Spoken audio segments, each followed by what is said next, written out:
Awesome. 9 in a row overall, 15 in a row at home. That is the most at home that the Cubs have won in 91 years in consecutive games. That's freaking awesome. 91 years, man. Not even 2016 team did that.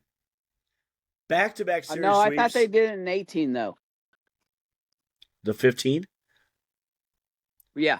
14 they did, not 15. Okay. This Either team, way, sweep it. Fuck the Reds. Or the hell with the Reds.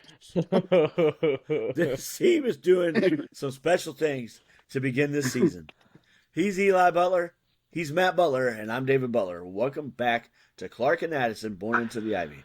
Don't forget to like and subscribe and leave us a 5-star review along with a comment or two on YouTube or if you're listening on an audio platform. Cincinnati Reds review. Damn, that was an awesome series. Yes, it was. The Cardiac Cubs. Oh, yeah. That's all you can call them. Except for today. So, 3 consecutive walk-offs to start the series, and then an easy win today. That got a little more difficult than it had to at the end. Uh-huh. Right. Gavin, I get that they wanted to save some of those guys and give them a day off. But Gavin Hollowell throwing 50 pitches was ridiculous. Yeah. What are you going to expect?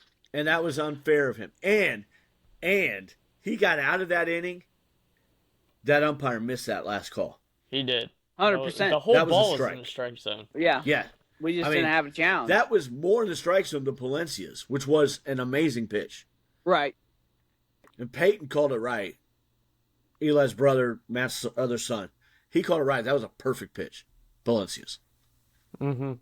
Hollowell's was probably the awfully reason close. why they called it is because it was inside rather than outside this time. So Yeah, it looked agree. a lot closer. Agree.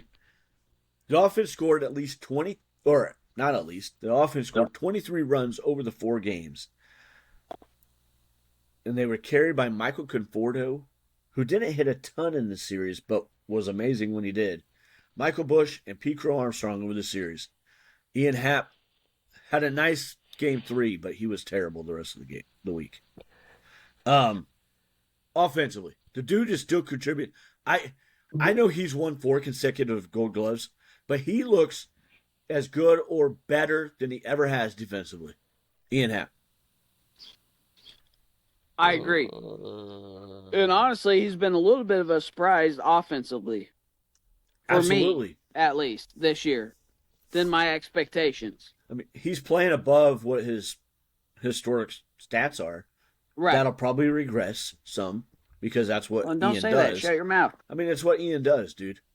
I know. But You know what I mean? And I'm not saying that in a bad way. It's just something we got to expect.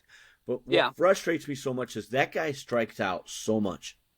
He struck out 6 times in this series. And the guy who catches all the flack about striking out only struck out twice. Pete. Which is Pete, yeah. Yeah.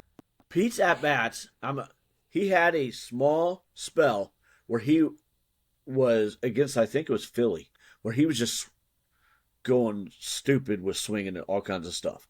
But before that and after that, he's still had really good at-bats. And you can see a lot of growth with what he's doing. And I think he's going to be better overall in the long run because of it. He's being more selective. He's drawing more walks. That's not a ton, but he's still drawing more walks than he ever did before. This whole Cubs team is. And he's working deeper counts on a consistent basis. Well, like Eli said, the whole team Yes. is, right? You want to be up there. You want to push the counts. You want to make that pitcher throw them 100 right? pitches in 6 innings. Yeah, absolutely. Which we have been doing. When you get a cookie cutter fastball, you want to jump all over that. Right. And I think that's where some of the balance, like how many times have you seen Bregman swing at a first pitch? Never. Right. And he gets more cookie cutter down the middle pitches like that than anybody. Because they know he doesn't swing. He's not swinging. Right. And he's got to jump on a couple of those, and that'll stop. Sure. He's a good enough hitter. Yeah, because I was going to say, he's definitely a guy that can take advantage of that. Absolutely. And it's frustrating that he doesn't. Yeah.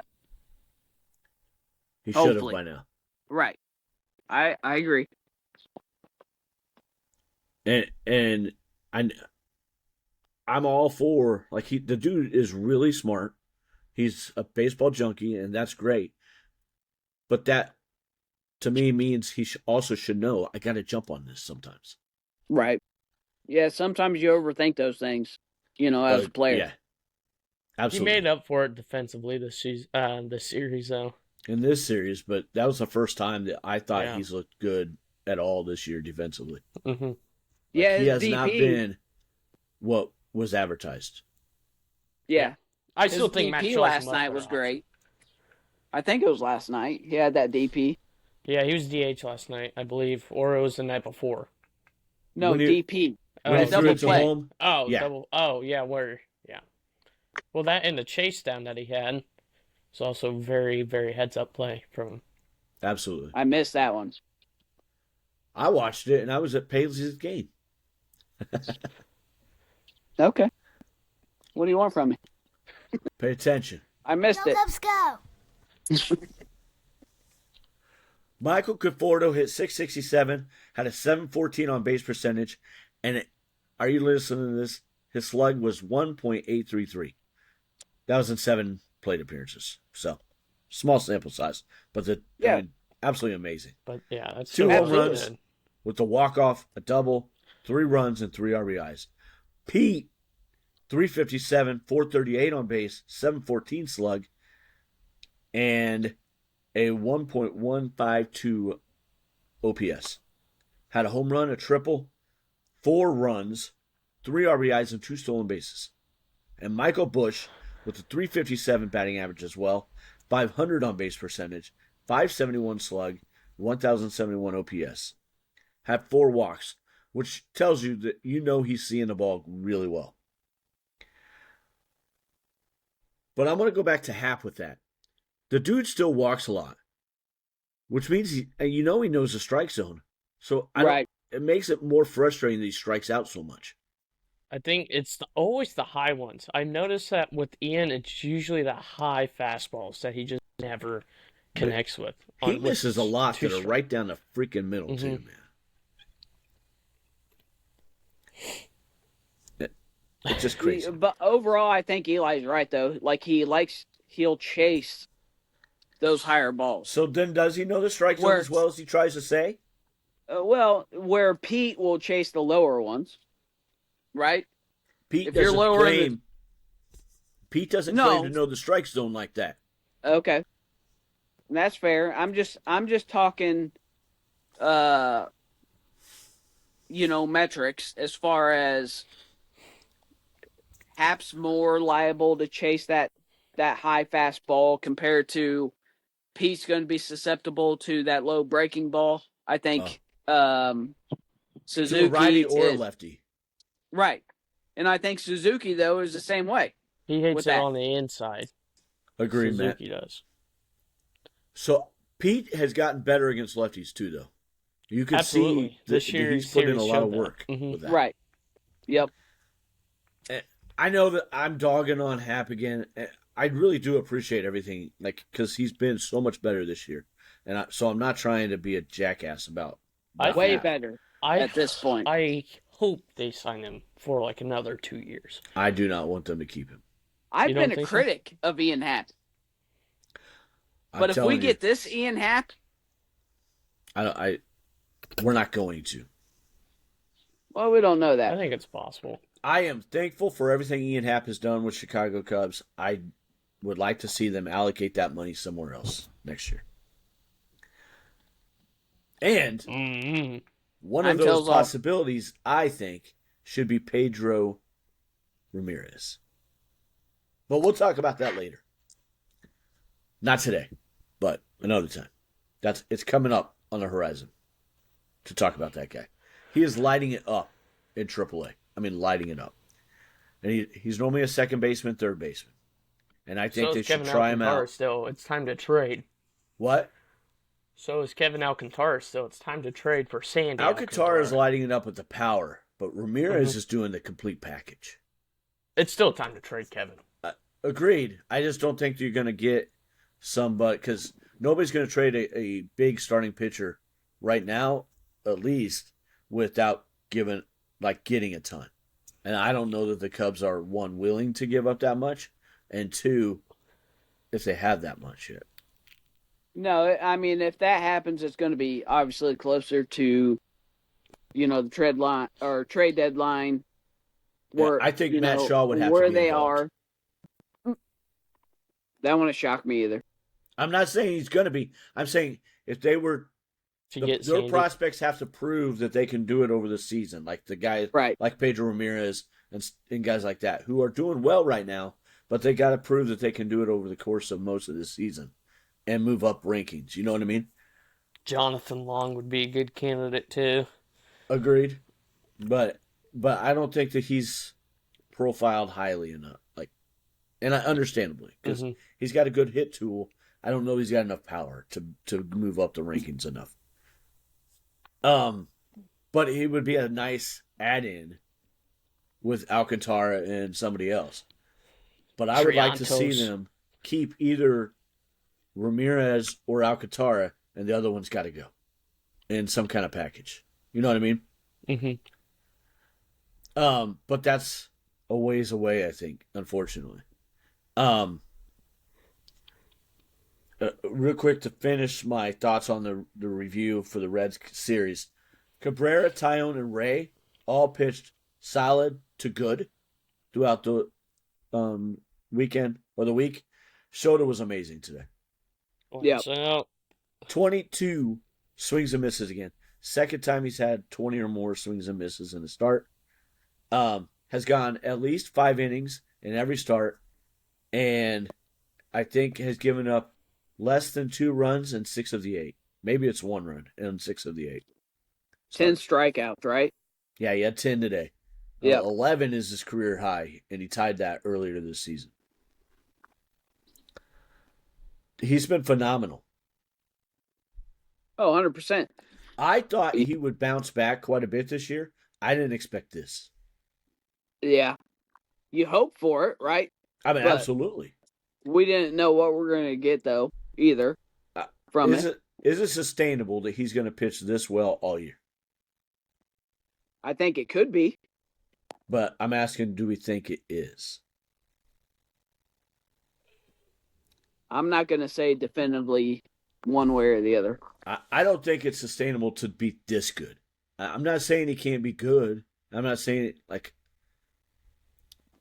But, I mean, he has Yeah, a but- 2.38 ERA right now. Right. Yeah, but still, I mean, to say that you don't, I don't know. I'm not buying into the fact that he couldn't be.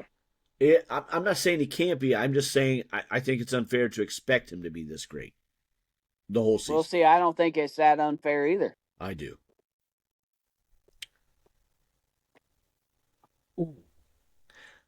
Right now, he's the ace of the staff, though. Bar none. Like, not even close. oh, yeah. Well, yeah. I mean, who else you looking at? Who else you looking Cabrera. at? You Edward can't. Cabrera is the only other Well- possibility for that. That's fair. Okay. But I don't think those two are remotely close right now. I mean, Cabrera's pitched really well though too.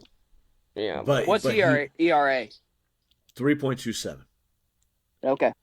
So it's almost a 1-run more. Right. But Cabrera has not given up more than 3 runs in any start this year. So I Yeah. think that's probably the biggest difference. Is he truly has been 100% very consistent, but he hasn't had that dominance like Shota has shown. Sure. Where Shota's had 2 blow-ups. Actually, one wasn't really a blow-up. He had the one against the Dodgers, and the other one, it was just an all right start. You know what I mean? Yeah. He gave up 6 runs against the Dodgers. Well, and honestly, I think it's a good thing to have both of those type of situations on the rotation right now, Right. because we just lost Boyd, right? And we don't know for how long, Uh-oh. but it's So going to be next year. significant. They still haven't said which surgery he's had. Right. All I know And is because successful. there's That's two all I choices with it: a full, complete surgery to repair the meniscus. They said He's gone. he's coming back. Yeah, he ain't coming back this season if he had that. Right. He's just not.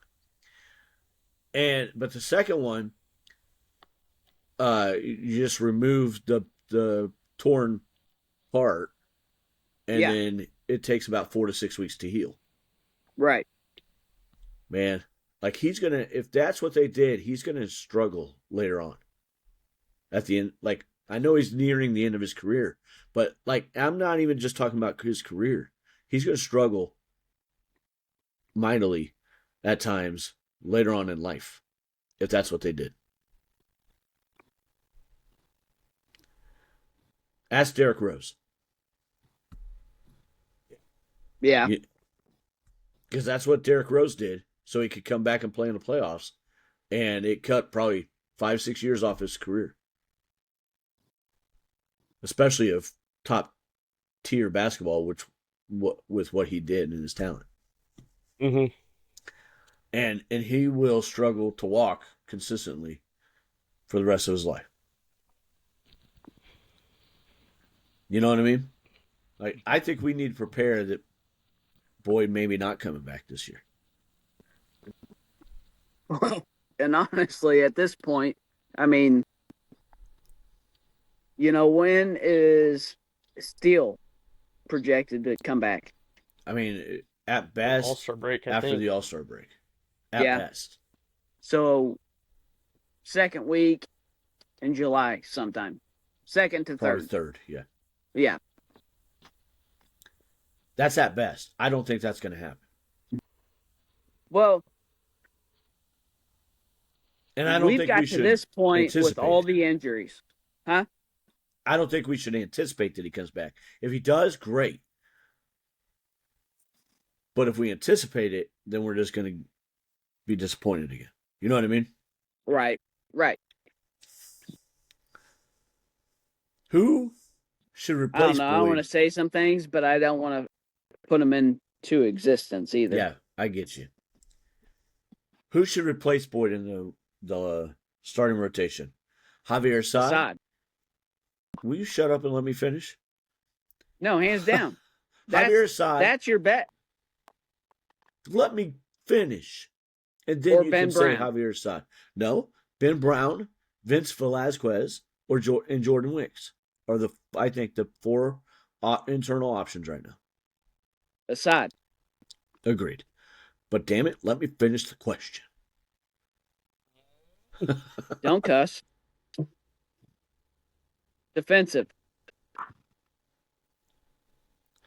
I think Javier Assad is probably the better starter over Ben Brown. Obviously, I won't go Jordan Wicks or whoever the other guy was. Sorry, no offense to that guy if he sees this. But, because Javier Assad's not very good in the bullpen because it usually takes him an inning or two to figure it out, And then he's pretty dominant after that. Ben Brown, he could be rocky for a little while when he's starting. But I wouldn't change since Ben Brown's doing so good in the bullpen right now. I wouldn't change anything. Absolutely. We And don't that's my know point. how Ben will do with all 4 pitches now, though, as a starter either. Well, to me, Ben Brown's like figuring things out in the bullpen to where he is kind of solidifying himself in there. I Assad don't disagree. And Assad he's already done this on multiple occasions, has pitched well in that starting role. So I think you give him that nod for that reason. I agree. But I'm going to say this too.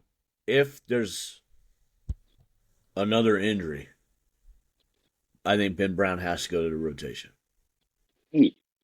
Yeah, but for Christ's sakes, we've had enough.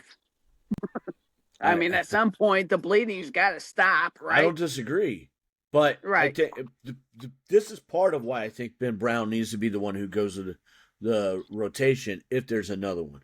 is because I know that the floor is lower for Brown than even maybe Velasquez, probably not than Wicks. Wicks's floor is probably just as low as Brown's.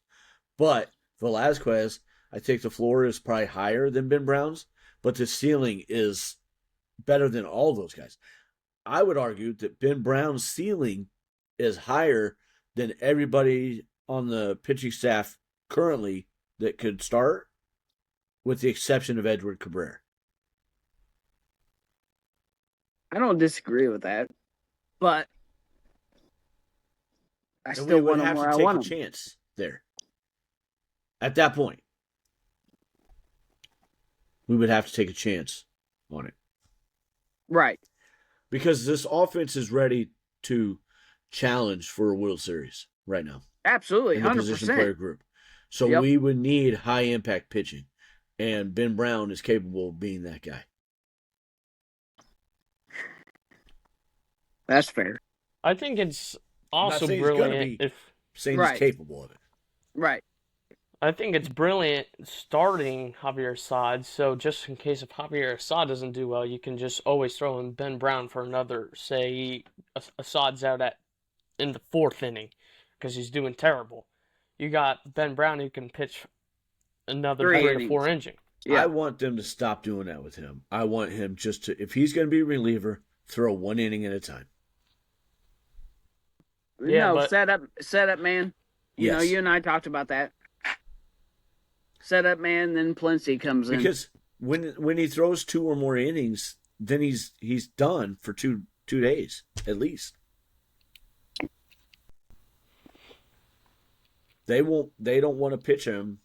They want him to at least get 2 days rest after that. Well, and that tells you, well, And I I get don't it, know. but That tells me again, though, that why they're not going to make him a starter to replace Assad. I think that it's. I disagree. I think that it indicates that they are. The fact that they haven't named Javier Assad the starter for tomorrow yet tells me that there may be consideration for Ben Brown to do it.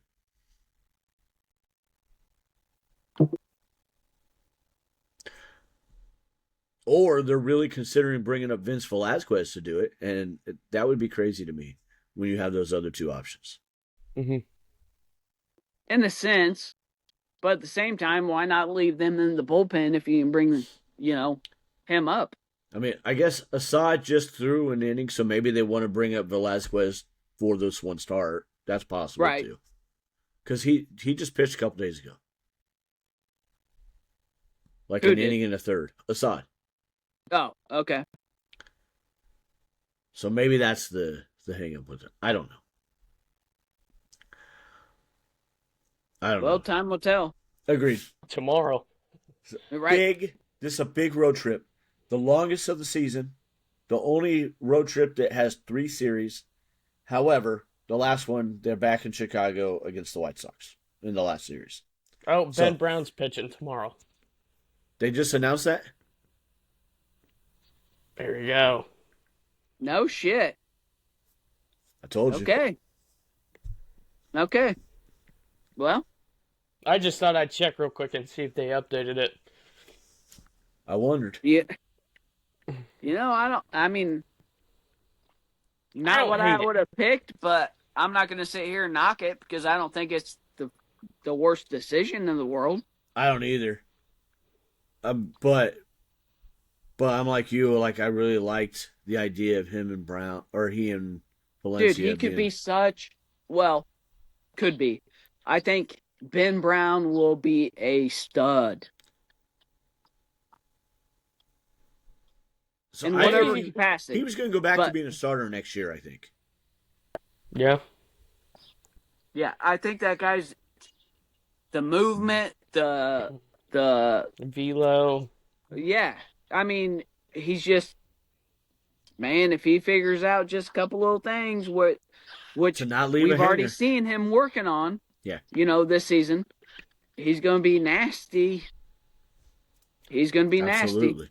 I honestly think you can just limit his pitch count, just I'm You don't even excited have about to it. pitch him for a but full starter I'm length. surprised. You can keep him in for like 80 pitches or so. No, So not how long do we think he's going to go tomorrow? 80.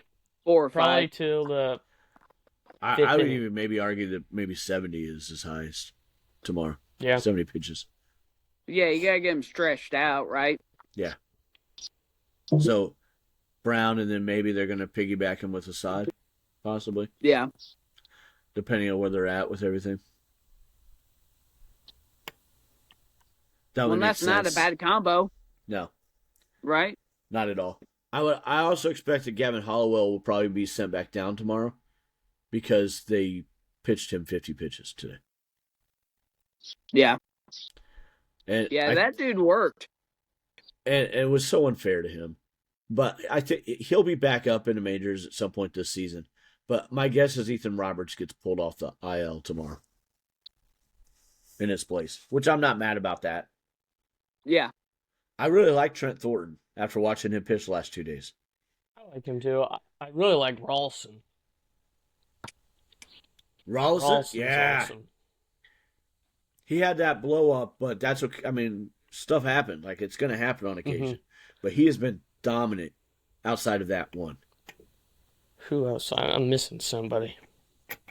Jacob Webb has been much Jacob better. Webb has been playing Yeah. a lot better. Phil Maton is starting to look better. Now that Martin guy, I don't like him. He's gone. Oh, good. Hollowell Like- took his spot in the staff today. You know who I'm really excited about? Maybe he'll pitch for majors next year? Jackson Wiggins. Yeah, he's hurt though right now. Is he still? Unfortunately, yeah, What does he have? I know it didn't say last time. yeah. We I saw don't the think chart. that they're announced because they don't have to announce the minor league injuries as much and give out as much Well, information he's as that. a numbered So. prospect, so I mean, Overall, though, the bullpen's been really good. very good with the It's been, circumstances. especially with all the injuries. Yes, Right. Dilbar yeah, will be back like- sometime this week too. Yes, I think so. Yep.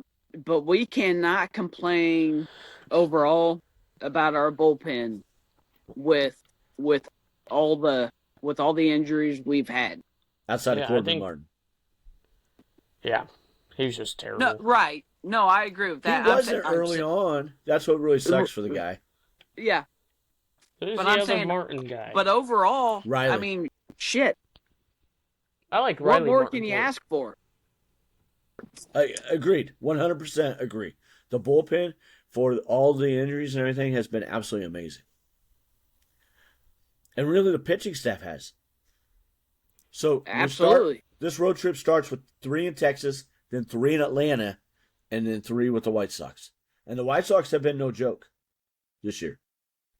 Right. I mean, Yeah. they have been Yeah, great, they're a but different they've team been than much last better. year. Yes. Yep.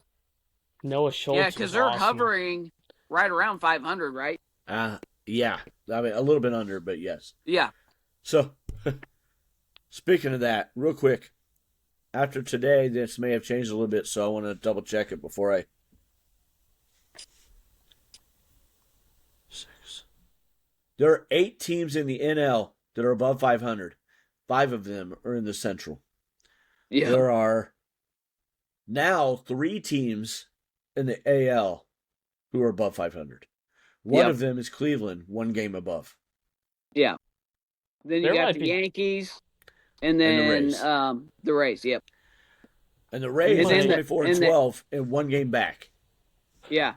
The NL, it's the Dodgers, Padres, NL Central. obviously the Cubs, Reds, Cardinals, The Pirates. Central. The whole Central. Oh, the Reds are too. Yeah. Yeah, Okay. The Reds are Because the now, Reds are in last place. Yeah, I was about to say that. They have lost 7 in a row and are still 2 games Still above over 500. 500. But Yeah, it's going to be nasty. they are 3 1 and teams 9 in the they're- playoffs, guarantee it. 3 NL teams, NL Central teams in the playoffs. I mean, I'm it's calling looking it. like it. Right. 100%. Right now, it would be the Cardinals and the Pirates. You know what the disappointing thing is, in a way, just because, you know, you want that swagger for your division, is that two teams could be left out Yeah. that deserve to be in the playoffs. I mean, I don't know that 20 and 18 deserves to be in the playoffs, but Well, if you have a division winner that I mean, I get what you're saying. wins, right. I mean, that's sloppy as hell, too. The Cubs are in a division where every team is 2 games or more above 500, and they're 4 games up. Right. That's awesome. Yeah. Well, the Braves have the same record, 8 games up, but no team in their division Right. is above 500 besides them. Yep. And the They Dodgers are lose behind today, us both. we take the spot. The Texas Yep. Rangers Dodgers. preview. The Rangers come into the series in 3rd place in the AL West at 17 and 20. They are 3 and 7 in their last 10 and 7 and 8 at home. They have played 13 games against teams above 500 this season and have won 5 of them. So they're 5 and 8. Their offense is averaging 3.81 runs per game, good for 28th in the majors out of 30 teams. That's terrible. They're even worse than that at home. They're averaging like 2.8 runs per game at home. That Who's that? surprises me. Isn't that Texas? Oh, Surprises me a lot with like Corseeker and Josh Jung. Right. Yeah. Jung, he's tearing it up. He is tearing Sager it up. hasn't been bad, and Brandon Nemo. Those are the 3 guys that we need to watch out for. 2 of them are lefties. What is he doing? What are you laughing at? I'm peeing. Shut up. No, I'm laughing at it because he's called Brandon Nemo. Did I say Nemo? Oh. Yeah. My bad. Matt, seriously. What? You're the one. The Cubs, You could have just let it be. the offense is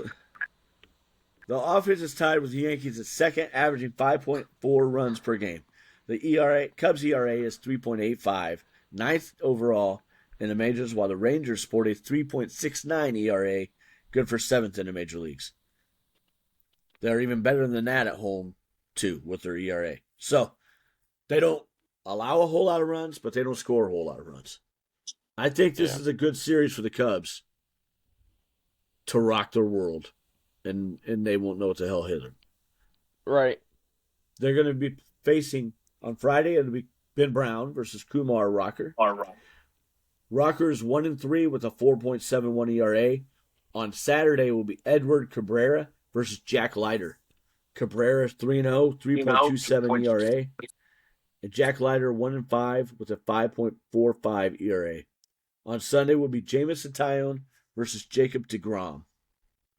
So that could be a bit of a... Ion has pitched pretty well. yeah, I'm nothing against him, but solid. he ain't Jacob deGrom. Right.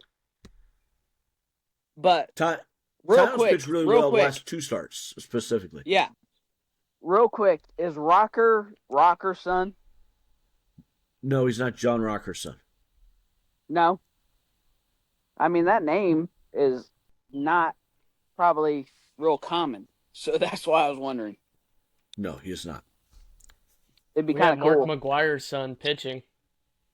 Yeah, he pitches in the Cubs organization with Myrtle Beach. Yeah, I knew that. Hopefully he takes But Rocker is a steroids. pretty specific name. And that's why I was Yeah, curious. it's not. No relation. It'd be kind of cool. I mean, John Rocker was A Whoa. terrible human being. right. I was gonna say loose cannon. He was a terrible human being. Or he Let's still look is. up who John Rocker is. Eli, I didn't really think about it. Eli probably doesn't know who John Rocker is. Nope. I like our matchups specifically on Friday and Saturday. I think that we should definitely win this series. Sure. Anything less than 2-1 will be disappointing, yes? 100%. I think it's unfair I to expect feel them like- to sweep on the road, though. I feel like even with our pitching staff the way it is right now, any lost series, now you can't expect that, but any lost series is a disappointment. Oh, I know who John Rocker is. Yeah, I've seen some videos. Because the offense is not dependent on one or two guys.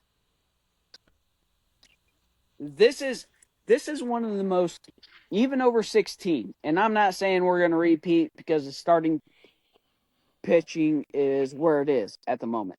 But Don't get I reinforcements. think this is right. But I also believe that this offense is more complete overall across the board than the 16 team.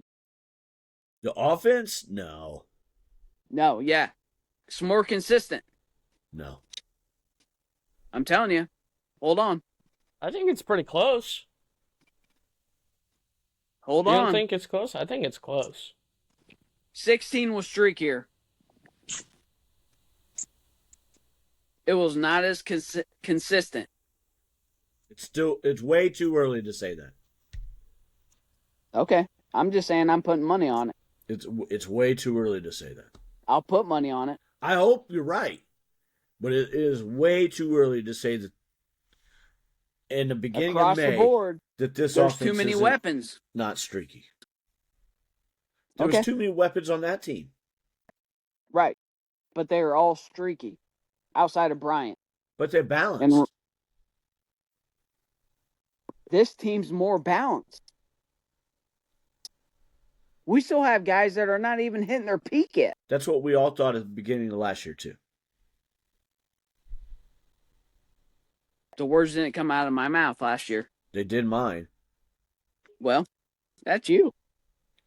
I'm sorry. So maybe it'll reverse since you don't Those think words so. came out of your mouth, too. No. Just not on this podcast. Nope. Bull crap. Prove it. I'm telling you, this team. Ooh, Matt's recording has stopped. Oh, he's back. You broke out.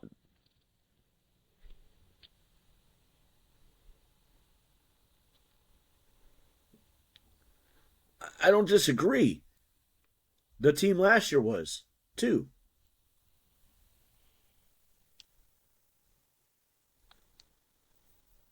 Do you know what they averaged last year? Well, I'm going to look right now. But it was in that span. And the 16 team did too. In 2025, the Cubs averaged 4.8 runs per game for the whole year. You said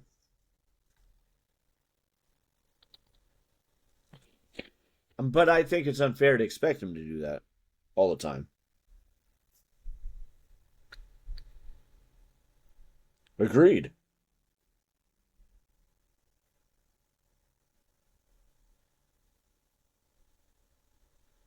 The 16 team averaged 4.99 runs per game.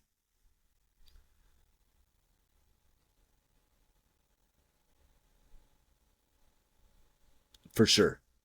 And stayed healthy the whole year for the most part. Outside of the 5 main starters in the 16th season, there were 6 other pitchers who made 8 starts in the whole season. That's crazy health.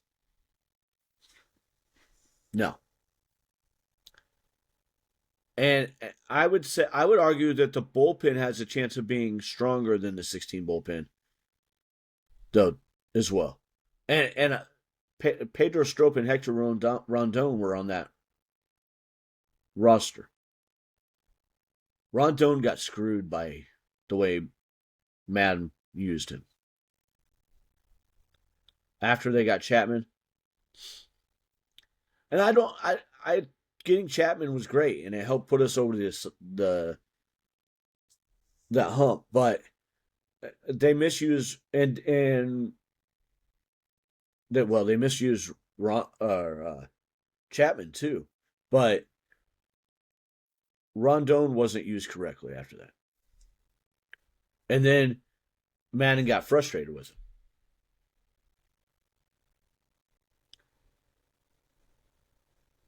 Oh yeah, because Strope's role didn't change.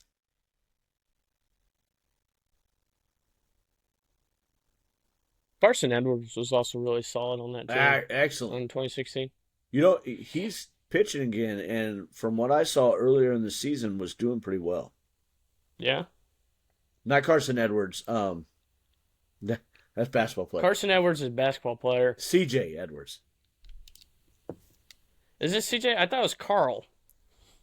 Yep, Carl Edwards Jr. You're right. Take that. He has been called CJ. I think the Nationals, but I'm not 100% sure. But you know they'll get some kind of bullpen reinforcement as well. They always do. You know what I mean? Mm-hmm. But I like the Andrew makings. Kittredge. I wish we kept Andrew Kittredge. I think that was part of the deal. Like he had to be traded back to them. You know what I mean? Oh, yeah. No, I don't. My guess, because of the way it went down, I mean, nothing was ever come out and said, but the way that trade happened back to Baltimore, that's my guess, is that was part of the initial trade agreement. So. I loved Andrew Kittredge. Me too. With my whole heart. Hopefully Baltimore falls out of any race and we can trade for him again. Wouldn't that be awesome? I remember they're like, before season started, their power rankings was like they're ranked 4th. Yeah, they haven't not played as well as everybody thought they would. Pete Alonso has been terrible. He was always overrated. I agree. I hated when the rumor was that he was coming to Chicago. I'm so glad that didn't happen. Yeah. But I mean, I don't know nothing against Baltimore. I wouldn't be opposed to that. But I got everything against Baltimore. Go Cubs, go! Yeah, he's not there anymore. Screw Cal Ripken.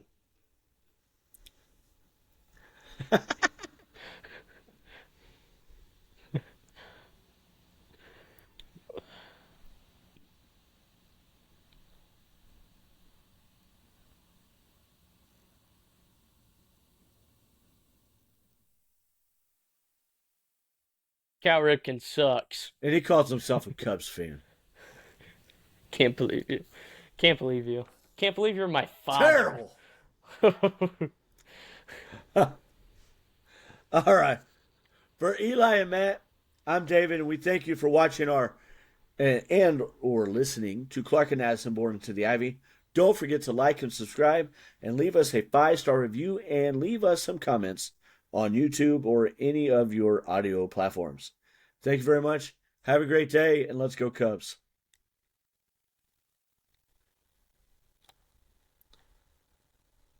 Chipper Jones